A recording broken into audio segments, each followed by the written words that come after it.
Okay, here we are with more live trading. We've just recently placed this particular trade,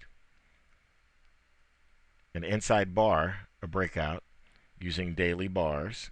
This is also a breakout of a channel of the last 3 days highs and lows. So it's a channel breakout as well as an inside bar breakout.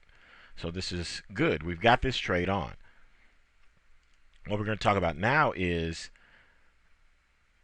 expanding our trading opportunities. So here's what we're going to do. We're going to go over to File, go over to Profiles, and go to Save As. And we're going to go to USD CHF candlesticks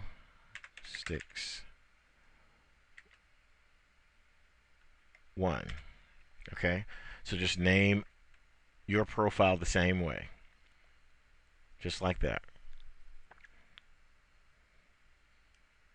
There we are. Okay, now here's what we're going to do. What we want to do is we want to use a different currency pair, and we're going to use the US dollar Swiss franc. But we're going to have the same kind of profile setup here. So here we go. Drag, drop, drag, drop, drag, drop, drag, drop, drag, drop. Now here's something that you'll notice is that when we do this, all the trading lines from our orders showing where our orders would be are gone. That's because we don't have any orders in this particular currency pair, but we do have orders in the euro dollar US dollar. I'll just pop back over, go to profiles. Okay.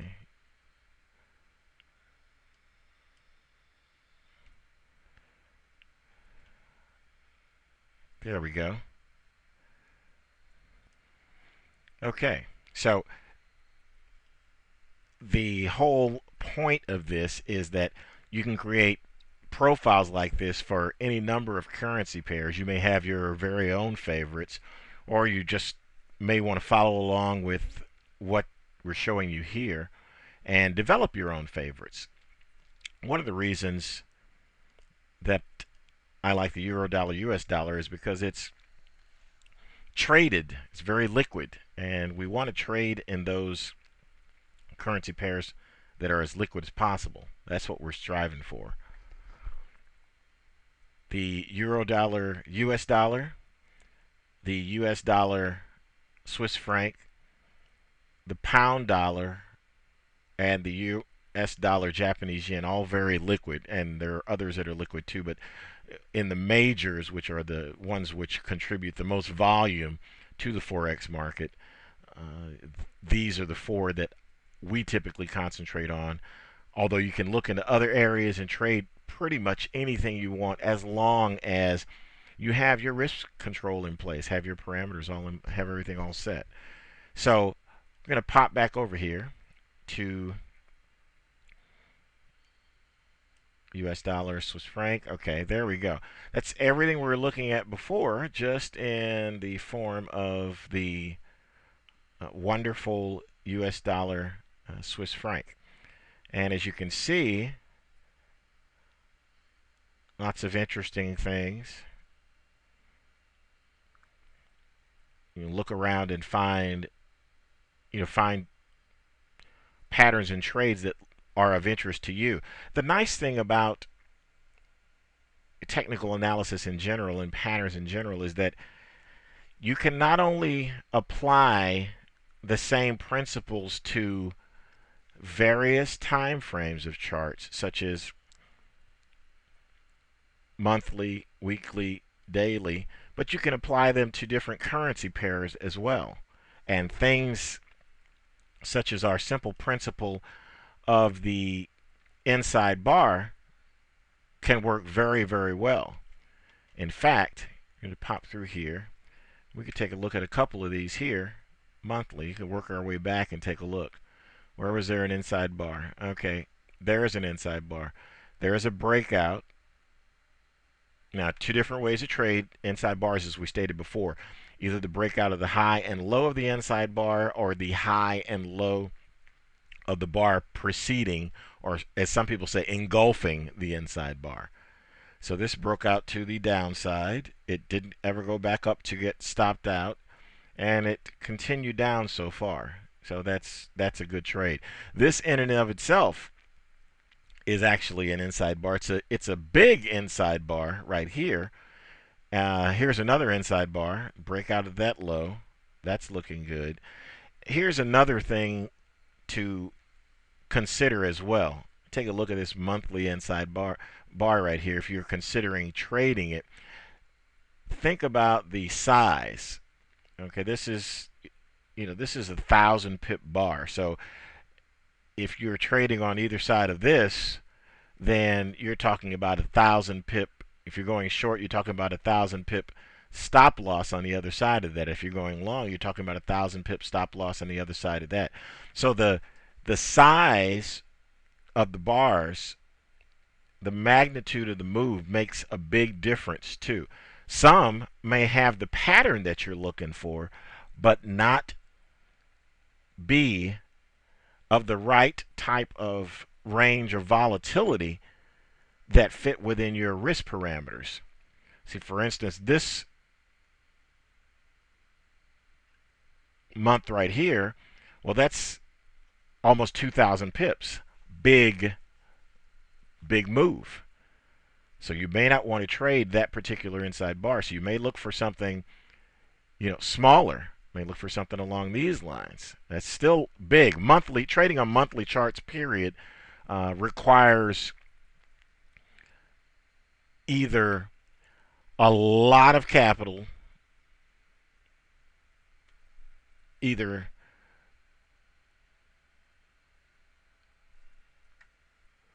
that or scaling your trades, your lot size as such that you could take these particular types of trades. And if we're taking trades like this and we're looking at 500, say 500 pips, 800 pips, 400 pips. So if you're looking at 500 pips, we would essentially be looking at a little bit over 3 times what we are currently looking at with 5,000, our $5,000 demo account here, right? So we have to have 15, $16,000 in that area for that to work out. It says 555. So as that goes up, you basically, if you're looking to risk 3%, you look along here and you take, say, this particular bar, the high minus the low of this particular bar, and you see up there that it says, okay, it's 814. Basically multiply that times 33 and you get a rough idea of where you should be with regard to the standard trade. 814 pips with a lot size, not a standard lot size of 1, but a lot size where each pip is $1 rather than each pip being $10 like in standard lot size. So it'd be $25,000, and you multiply that times 10 for doing a standard lot, keeping those risk parameters. Some people choose to risk larger amounts. They choose to choose less conservative ways of trading, I guess is what I'm attempting to say here. In preserving your capital, of course, it just makes good sense. Just stick within 1 to 3%, and because you don't know, no one's right all the time, and you don't know when you're going to be wrong next.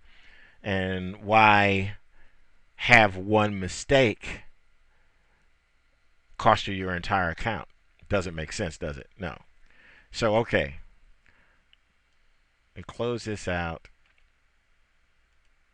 And here is another profile, another another set of opportunities to trade in this market. Could look at the very same thing here in this daily chart.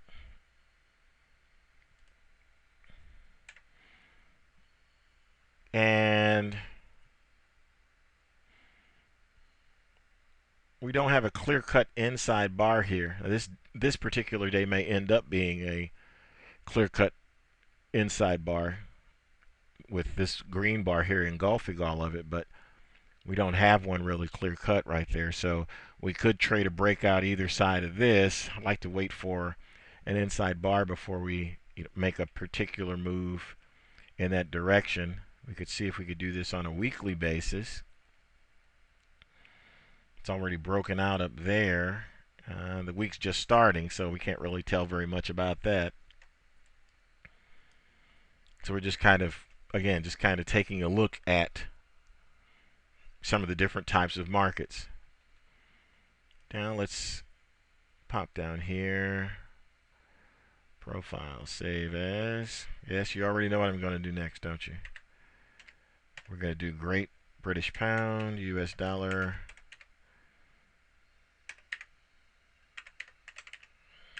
Candlesticks 1. This doesn't necessarily have to be candlesticks the way we're trading it using inside bars currently, but we'll be looking at some additional things, and candlesticks will be one of those. Using candlesticks will be one of those trading methods that you'll find very handy. Okay, here we go. Okay, so we're going to drag and drop, drag and drop. Again, we're just creating another profile, and creating profiles gives us may give us some additional trading opportunities. That's what we're looking for, rather than simply waiting for one particular currency pair to do all the things we'd like to see it do. We multiply our opportunities by multiplying the number of trades that we get involved in different markets. That's a basic principle of diversification, but we have to be careful because it has to be a truly diversified trade. And I'll talk to you more about that in a bit. But for now, let's take a look. Let's enlarge our charts here and see what the Great British Pound has to offer today. That's interesting on the monthly. Okay, just actually is kind of meandering along there. The weekly is, of course, following suit. Yeah, daily is okay. Nothing. We could look at things. Maybe some bottoming out here due to these particular types of candlesticks.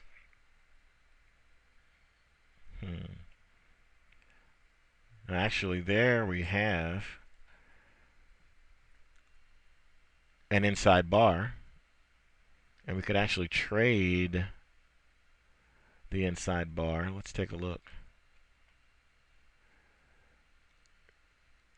Unfortunately, we can't because 267 pips plus you add 3 on one side for 273 on the other side for 273 outside of our risk parameters. So that's a trade we would pass on. You pass on trades outside of your risk parameters because taking those trades can get you in trouble. Now, when the daily seems like it's too big in a particular currency pair, of course you can always look for those same patterns in smaller time frames, like the 4-hour here. 4-hour is this is a very popular time frame to trade, and it's short term enough for those who enjoy the action itself of Forex trading, because it can provide a lot of trading opportunities, while long term enough to produce some nice, meaningful moves, as we can see here. Actually, you see right here, breakout of that inside bar. Actually, it's to both sides. That's another technique called fading the breakout.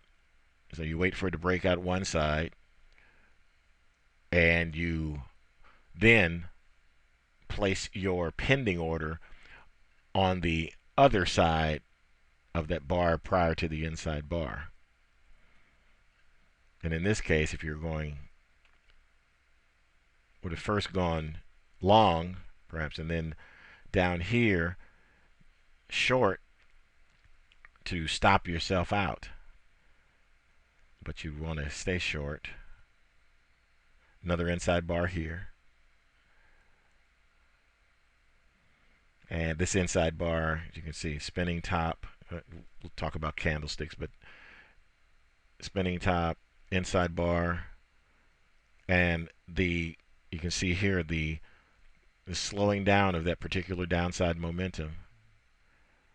Going back up, that's actually called an outside bar when the high is higher than the previous high and the low is lower than the previous low. That's kind of the opposite of an inside bar. Another inside bar, no breakout to the downside. There is a breakout here to the upside. Let's see, yeah, we would have still stayed long based upon the breakout to the upside. And once you're in an inside bar trade that's going in your direction, let it continue in your direction. Yeah, right? So we'd still be long, still be long, still be long. Then you could either trade again the breakout of the inside bar itself or the bar prior to the inside bar. We'd be doing that to the short side. You can see all these things here, which mean that upside momentum is slowing down. You can see that in these candlesticks, that doji and the spinning tops here. But nothing I would trade in particular right here, looking at the 4 hour or even the 1 hour. But again, it's here in case you want to come back and take a look at the pound dollar. Or we both want to do that later. So okay, we're going to pop over here, and basically this is our exercise in profiles.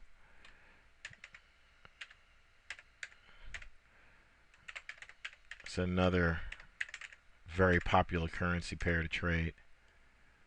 We'll pop in here and let's just set our profile up. Sorry, wrong one.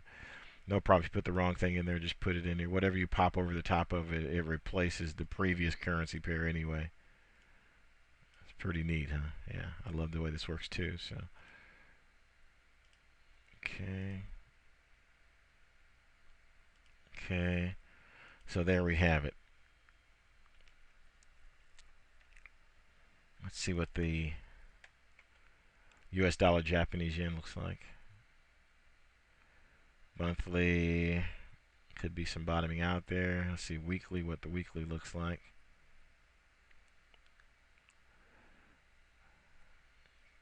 Okay, just approaching some previous lows back here from December '08. That's interesting.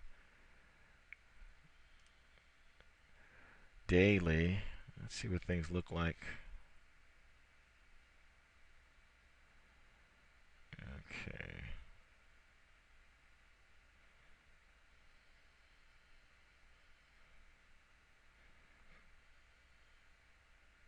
Japanese yen really can really get moving.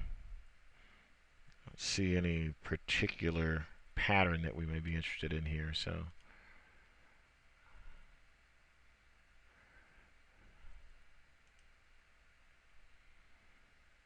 okay, let's see. 4 hour. Again, just shows you have to be selective and.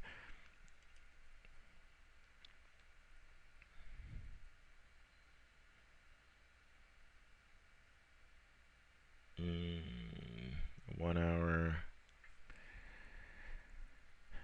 The 1 hour still in a breakout of this particular inside bar, the low of that inside bar, this one doesn't look too, it's not down there, so I'm not necessarily thrilled about these, what I'm seeing in these particular trades right here. So we'll probably just get back and take another look at those at another time. Here we are back at our euro dollar US dollar trade. Nothing's happening, so there's nothing else to do here. But we've got some additional profiles set up, and the takeaway, as they say, the things to be learned in this particular continuation of trading real time is that when you do find good patterns and good trades like inside bar breakouts, then you can do those on a number of different time frames as well as a number of different currency pairs. So this, it always gives us something, some potential that's somewhere and something that we can do. All right. Until the next module, well, we'll be looking at live trading once again. Thank you.